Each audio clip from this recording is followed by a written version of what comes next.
There's a lot of interest in leveraging new technologies within museums. Museums are both about knowledge and about storytelling. And those are things that technology can really help with if utilized correctly. Local Projects is a design and strategy firm working at the intersection of media and architecture. So we develop everything from iPhone applications and huge multi-projector installations in tandem with physical spaces. I think museums are understanding that people want to be involved, they want to participate. So what we're interested in doing is creating experiences. One thing that really brought a lot of attention to our studio is a project called Gallery One at the Cleveland Museum of Art. And it was really the first time that we could think about all these new technologies and applying them to such a prestigious institution.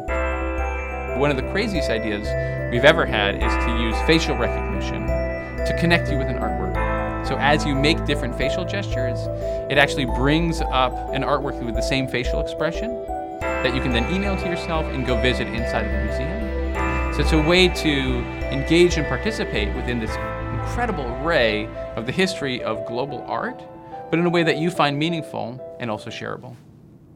We've worked on the 9/11 Memorial Museum for a little over 8 years now. We have a broad array of different types of experiences, whether there are audio alcoves that allow you to hear oral histories from inside the towers, sharing what people experienced on that day as they ran to safety. And we saw the second plane crash.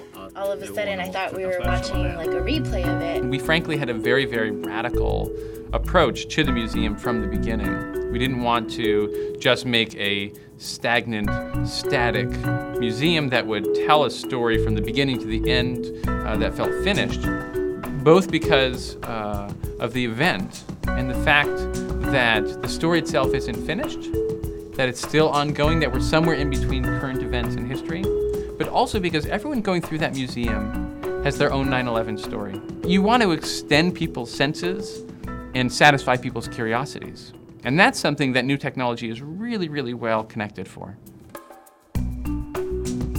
A lot of museums are really looking to people's phones as the connective answer, meaning they say, well, people are already on their phones and they're collecting things with their phone, they're taking pictures in a museum, we should just put all the information on the phone as well.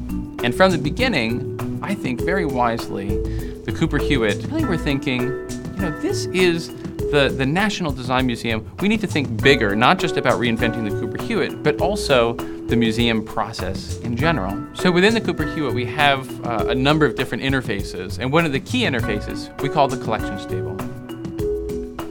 This is what the table looks like when you first walk up. This is called the river, and it's essentially a series of different objects from the collection. So you can grab and look at all of these different pieces one by one, and you can search by color, you can search by different tags, and you can essentially make your way object by object to understand the connections between all of these different designed objects.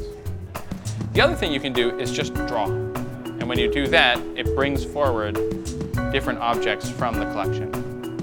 The other thing that you can do is jump right from there into an object that you yourself have designed. So it's basically a piece of software that even as it's open and you can create anything you want, it has a history to it, and it's trying to teach and inform you and try and really shape you as a designer. The immersion room is really a special installation. It's almost the heart, in some ways, of the new Cooper Hewitt because it allows a complete visual change and immersion within a variety of different designs. Now, the Cooper Hewitt has this incredible world-class wallpaper collection, but because it's wallpaper, they only show it a little square at a time. This is for the first time you can be in a room and actually see a full installation of wallpaper, or if you're inclined, you can design your own wallpaper and be surrounded by it within that space.